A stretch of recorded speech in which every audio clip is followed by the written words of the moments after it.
back to another session of Gallant Current Affairs and News Analysis. So we have a few topics today, 6 topics. We will leading on to the first topic, is India sugar surplus leading to a crisis? Now in this we need to look into 3 parts. India's stand in the sugar export and production, why is India's production higher, and what are the problems associated with it. Recently India has surpassed Brazil to become the world's topest sugar producer in 2021-2022. We have surpassed Brazil with about 359 lakh tons. India is currently the world's largest consumer as well as a producer of sugar. Now we have to produce enough so that we have to meet the huge domestic demand. The surplus we have to export. That export itself, that surplus makes India one of the world's topest sugar exporter and producer. Now it's a record about 110 lakh tons has been exported. Now these are some facts. Now you could actually use this in your exams and mains in introduction or in conclusion and all.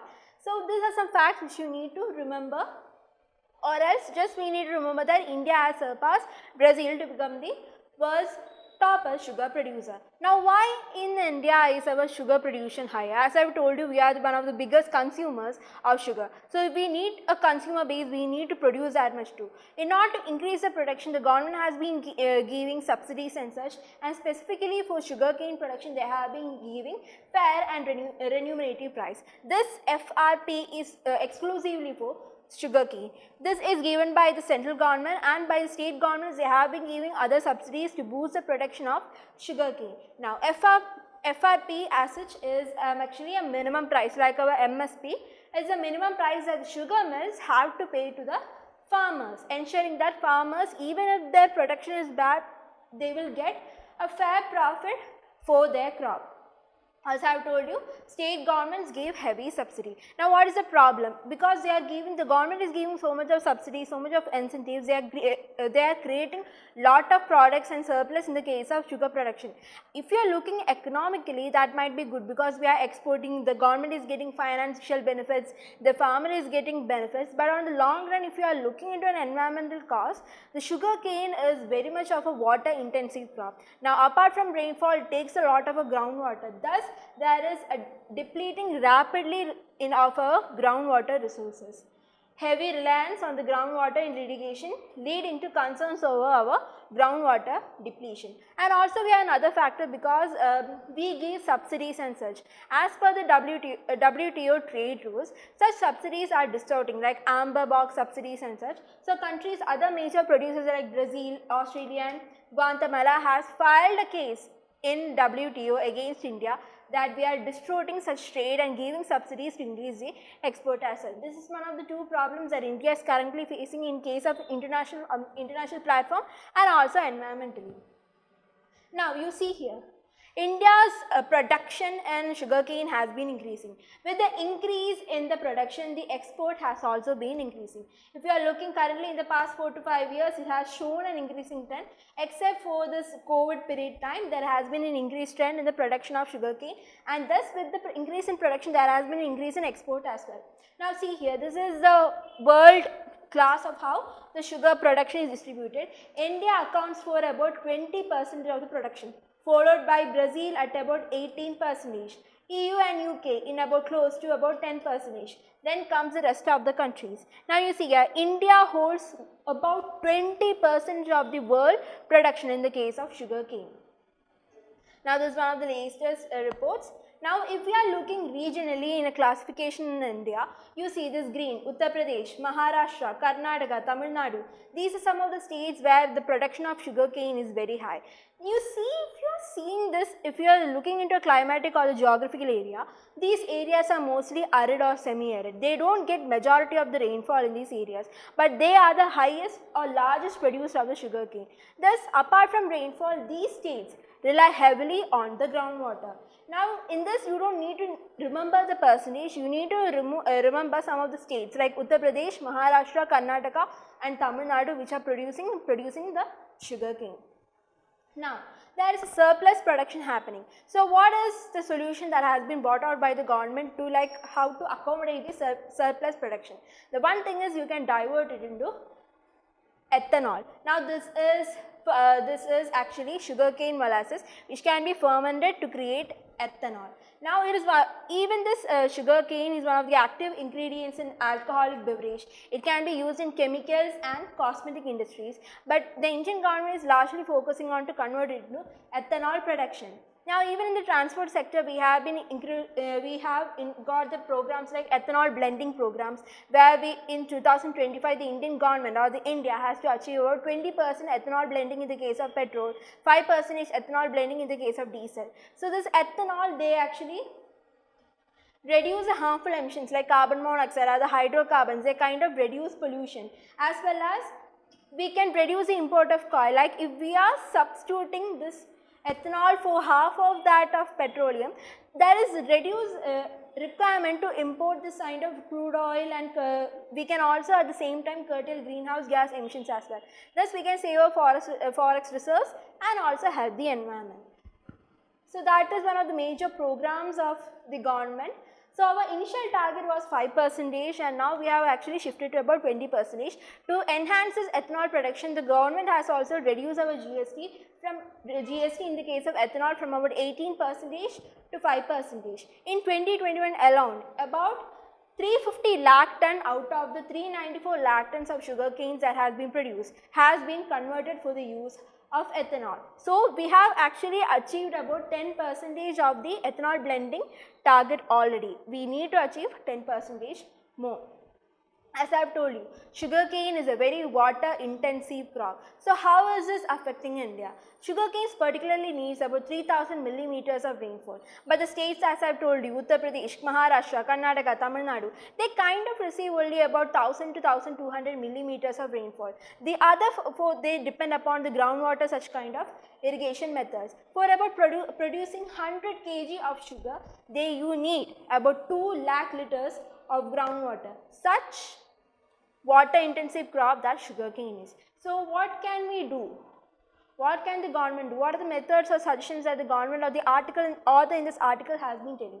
We need some corrective measures on incentives. I have told you FRP, fair and remunerated price, is exclusively for sugarcane. Now this kind of creating a problem of monoculture. The same happens with we are giving MSPs also. For MSP we are given to 22 crops. The farmers grow again and again these 22 crops only. There is no diversity and the farmers are not willing to change away from this because they are getting a fair price from the government. So why change away from this cropping pattern?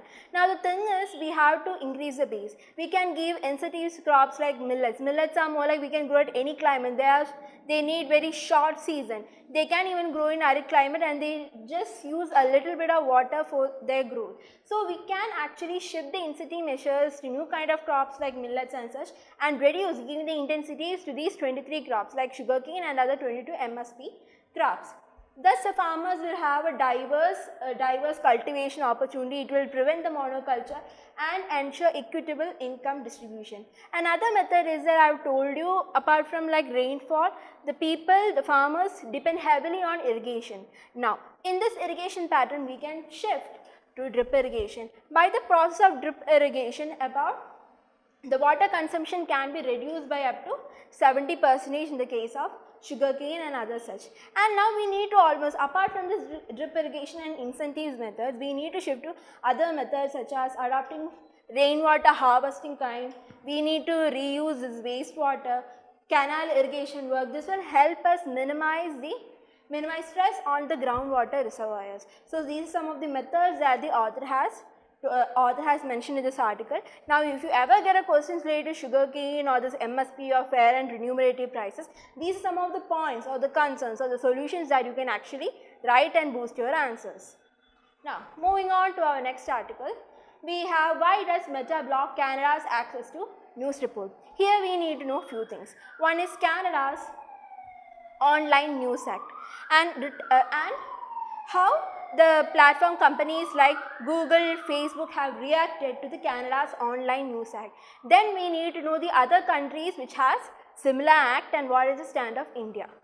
Now, first moving on to Canada's Online News Act. This is basically, if I tell you in simple layman words, like if you are moving to 10 years or 20 years before, we used to rely heavily on newspapers and magazines such to get the news and information. There is no digital media back then. But now in our present generation, we rely heavily on our mobile, social medias. We hardly look through the newspapers. Even when I am preparing for the current affairs, I hardly go through the newspapers. I go through the online platforms and social media. So the problem with here is that the people who are publishing the newspapers and such, they are not getting any benefits. As a person who is putting content in social media, for every post I am getting some kind of money. This kind of benefit doesn't go to the publisher.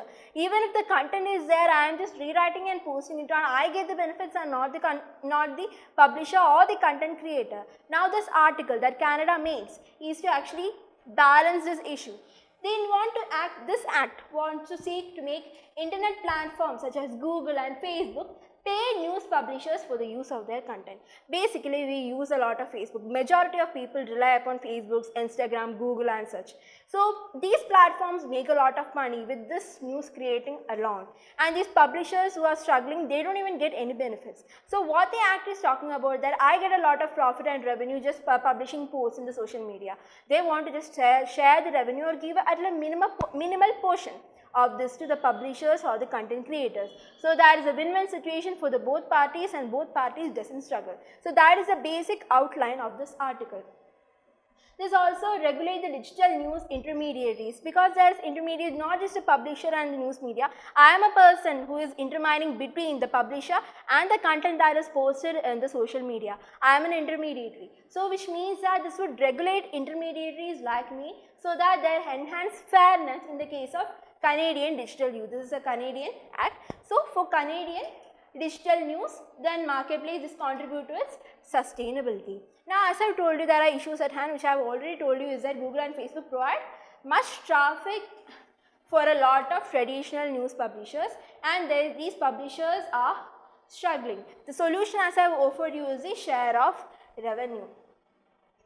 Now, how has Facebook and Google retaliated to this? The Canadian has actually passed this law. So, they have retaliated, the Facebook and Google has retaliated by blocking the content users from publishing or posting any such news articles or such. This is kind of a retaliation to the act they have. For now, the Canadian users can't access any news or post any news in the social media. Thus, like, they have to rely back on the traditional methods, or they are going blind with no current affairs, so they are not knowing what is happening around the world. Now, as per the Canadian government, this is a statement from the Canadian government which I have already stated. Like, it requires a digital platform. They are making the news available and they dominate this marketplace. They just want to give some, as a good faith, as a common of good faith, the Canadian news business for the use of their news content and on their service. It's like a bargaining, or they are actually allowing the other revenue resources to be given to the other publishers as well. The law also states that only a minimal amount, not a big amount, only a minimal amount is contributed from the platform to these publishers.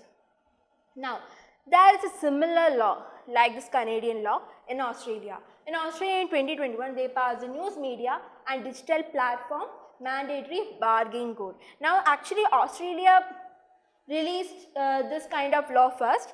Now, this law became a base for this Canadian law. Canadian law, like this Australian law is a blueprint for this Canadian law.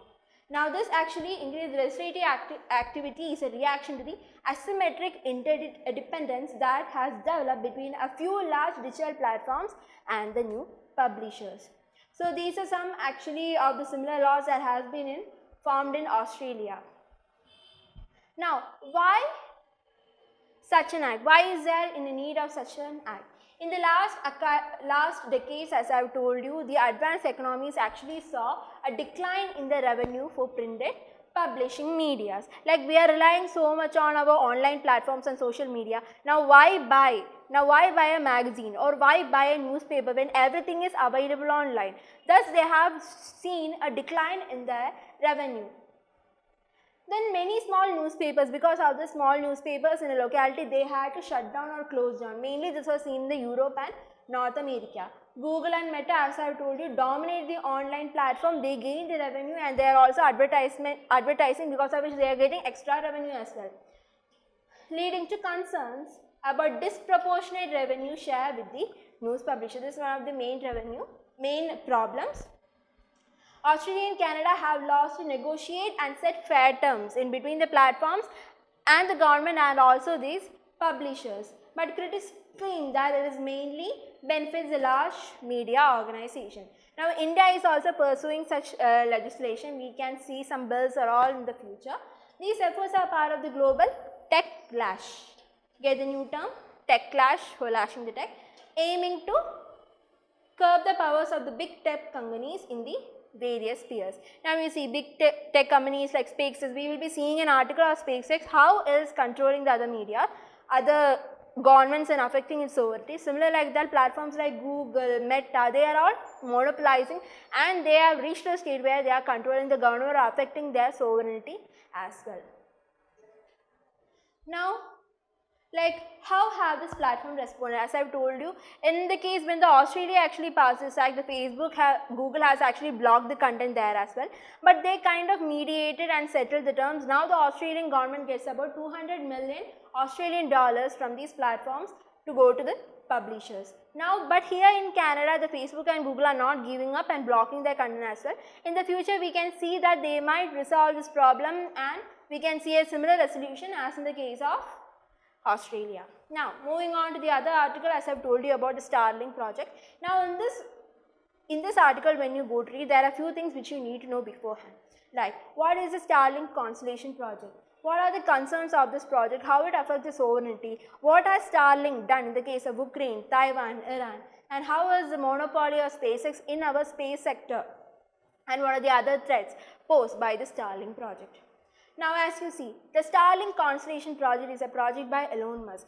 Like, what he wants, it is in his mind is that he wants to connect all the remote places. If we need to connect the remote places, so much of satellite has to be sent into the LEO, that is low Earth orbit, so that the entire remote area, that is the entire Earth, can be covered, and so that internet access can be made to even remote location on the Earth. Now, other part is that there will be an increase in speed of internet connectivity by about 40 times and will be more lower cost than our conventional internet mechanisms or connectivity that which we get. Now, what the aim of Elon Musk or the Starlink constellation project is that they aim to send about 12,000 satellites to a low Earth orbit as to cover the entire planet system. In the future, they want to expand it to about 42,000 satellites to be sent into space. Now, presently, we have about 7,500 satellites in our low Earth orbit. Majority or half of this is owned by SpaceX itself. That is why their thing is saying that Starlink or Musk Starlink service is undisputed king of the section of space in the low Earth orbit. There are also handful of competitors like OneWeb. We will be familiar with OneWeb, Viastas, Avanti and such. But nobody has reached a stage still of SpaceX or Starlink, because of which now they are actually monopolizing the entire space sector. Now, this is actually the Starlink constellation project. Now, moving on to concerns of the Starlink project.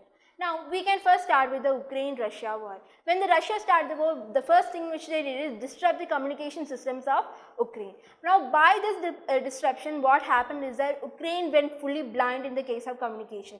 Then Starlink came up and said that we would be providing you the internet and communication service that is required.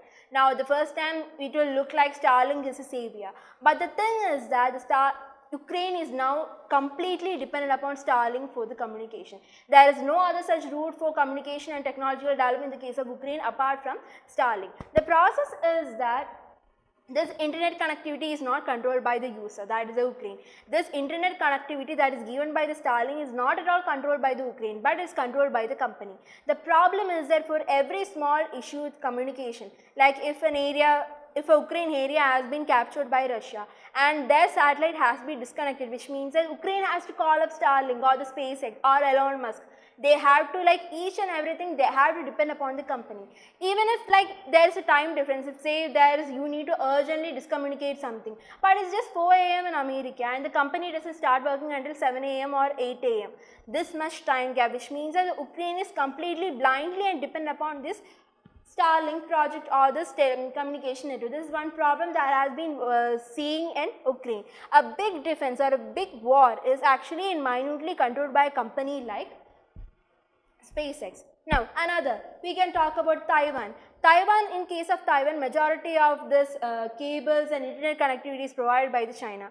So this, to remove this Chinese hegemony, the Taiwan has been requesting requesting to set up space links and other compartments and other ventures in Taiwan so that they get the internet connectivity and they could reduce their dependency on China. But this project has not been approved by Elon Musk.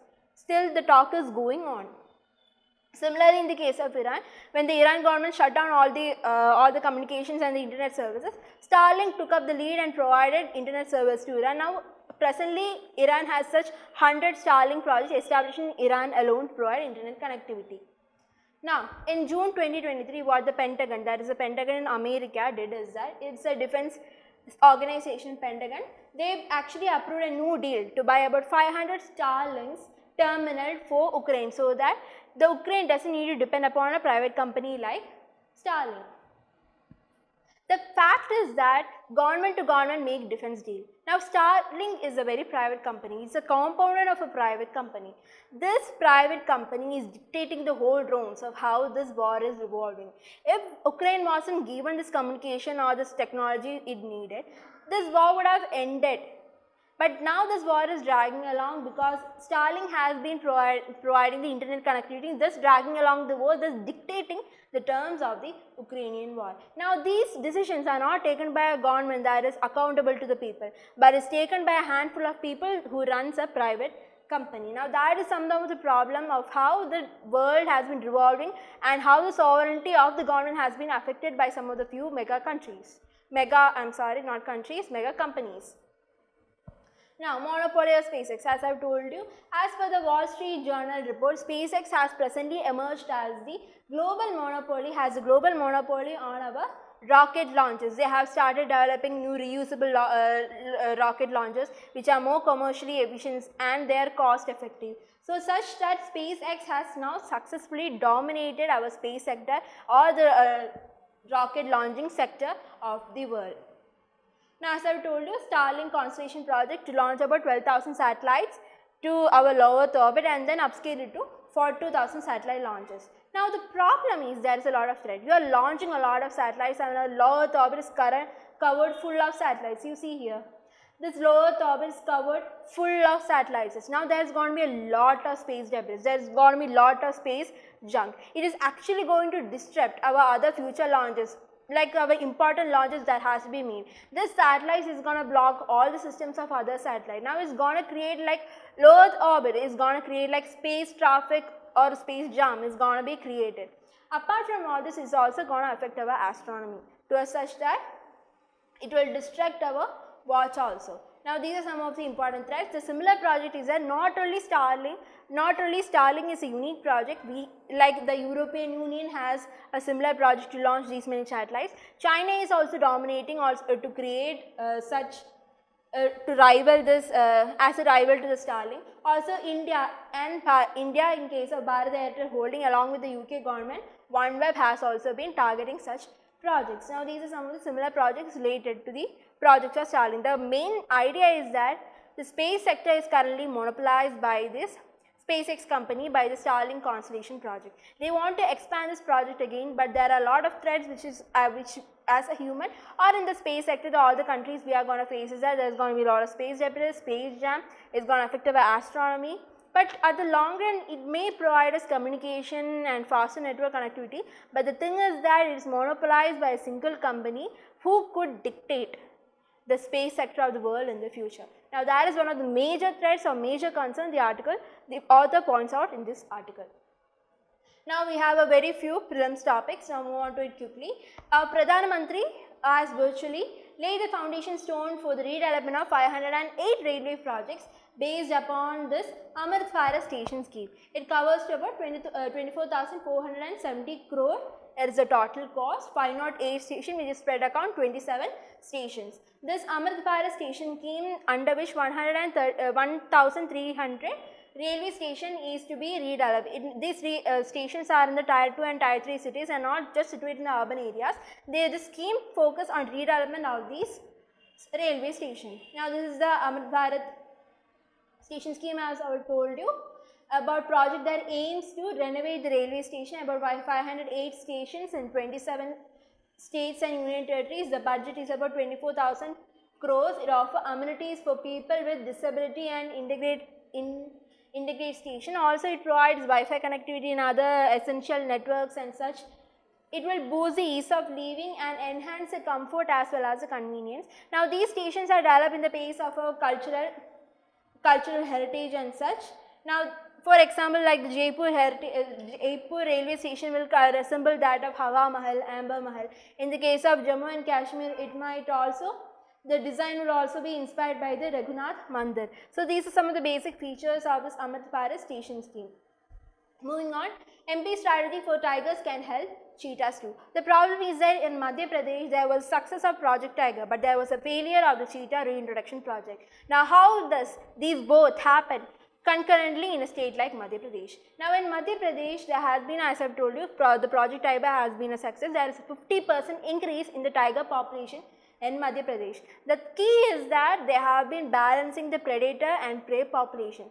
The problem is that in some tiger parks like Jim Corbett Park, there is an increase in tiger population, but there is a less population of prey, which means that there is an imbalance in their diet chain or their food chain. But Madhya Pradesh, the forest department or this animal control department maintained that balancing the predator and prey population was the key to enhance the increase in the tiger population. As per the 2022 tiger census, out of a total 3682 tigers nationally, about 785 tigers were from Madhya Pradesh, which is the highest. They have been in the highest for the past 2 to 3 years. Now the state, as I have told you, reported 50% increase in the number of tigers.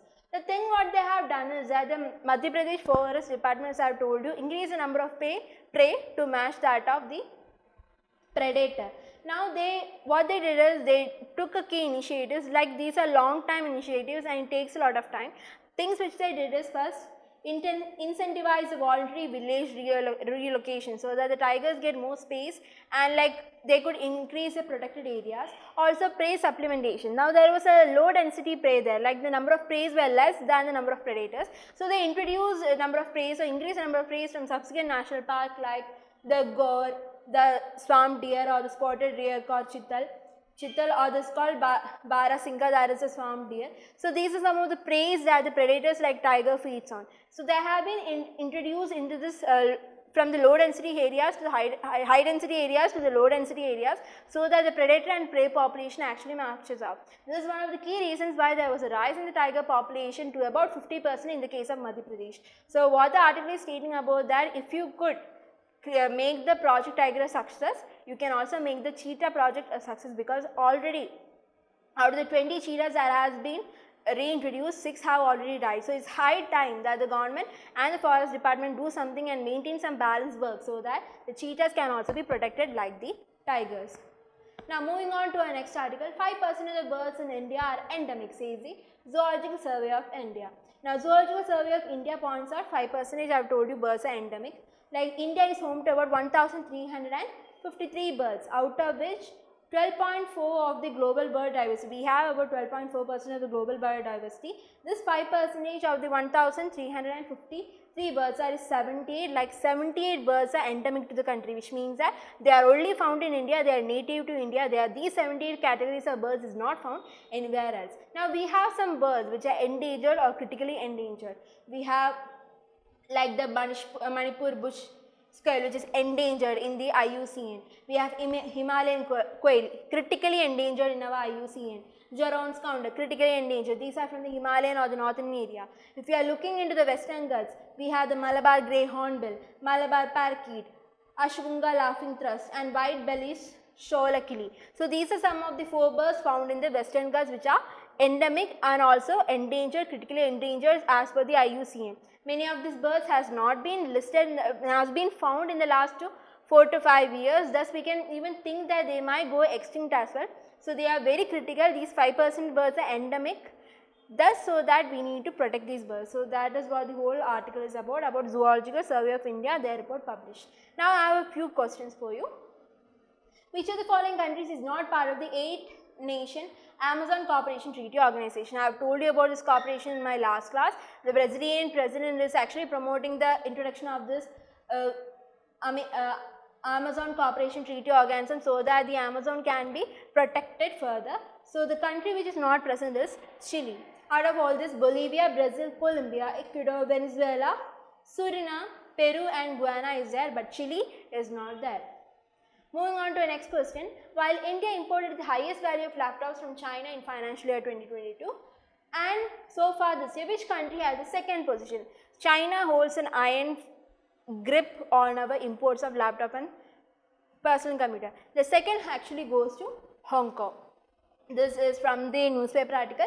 China, Hong Kong, Singapore, Taiwan and Malaysia. These are the 5 countries from which we actually import majority. So the second position actually goes to Hong Kong. Now this is a practice question we will be discussing in the first thing in the class tomorrow. How does the implementation of the minimum support price rescue the farmers from the challenges of earning low income, and what role does it play in supporting their livelihoods? Please work it out and we will be discussing it in the first thing in tomorrow's class. Thank you. Have a nice day. You will get the PPT from our Telegram channel Gallant IAS. Thank you. Have a nice day. We will see you again tomorrow.